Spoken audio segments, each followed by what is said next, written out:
My dear brothers and sisters in Christ Jesus, just yesterday we celebrated the feast of Jesus the Good Shepherd.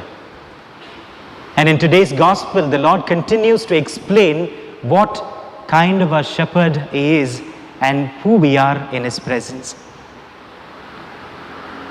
And the summary, the message of the gospel of the day is Jesus is the guiding force of our life. And that is what He wants us to accept, that Jesus as the guiding force of our life. Very many times we say life is a journey, life is a journey. If life is a journey, in this journey only God can be the driver. Only Christ can be in the driving place. He can be the driving force, and all the others, whoever it may be, my parents, my loved ones, my brothers, sisters, my friends, and everybody are there in the passenger seat. At times, they might even get down and walk off. And it has happened. But as long as the driver is in place, our life will go on.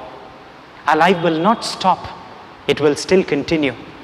At times what we do, we keep certain people or things in the driving force or in the driving seat. And that is where the Lord is warning us today. All those who came before me, if you have put somebody else, and the Lord is very plain and blunt in today's gospel. He says, do not believe anyone to be the driving force of your life. We love our parents, we care, we love our children, we love our friends, our relatives and everybody.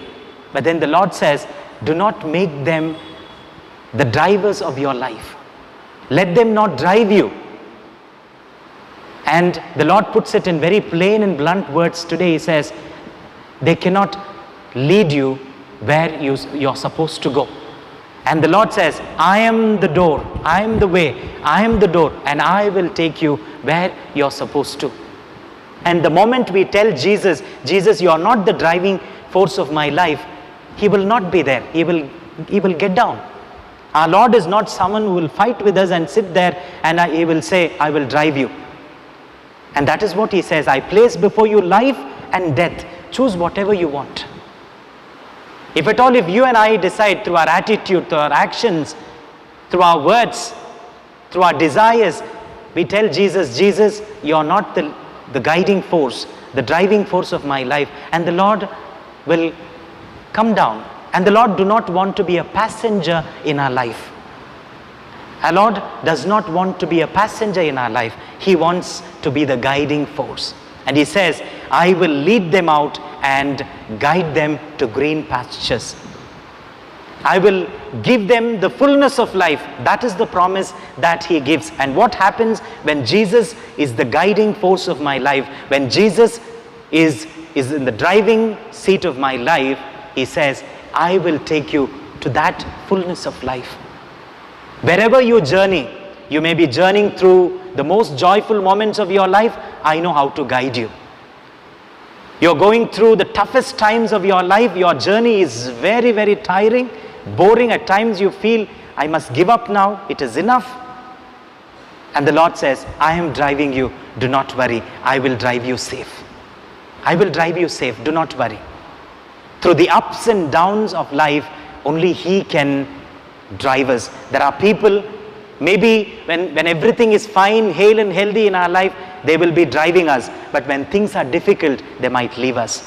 And you will find your life without a driving force. You will find your life without a driving force.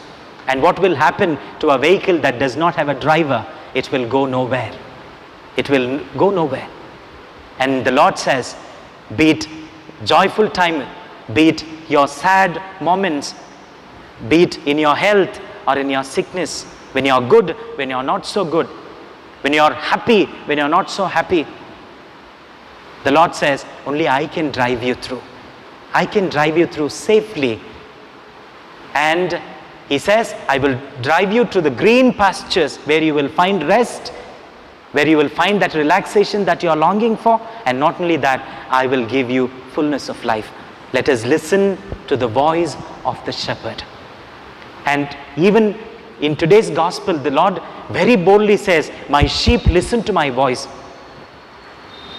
The faith and confidence that Jesus has in each one of us, He is saying so boldly and confidently, my sheep will listen to my voice. To strangers they will not listen, He says. To strangers they will not listen. To me they will listen. Let us now open our ears and hearts to our shepherd who is talking to us, who is knocking at the door of our heart.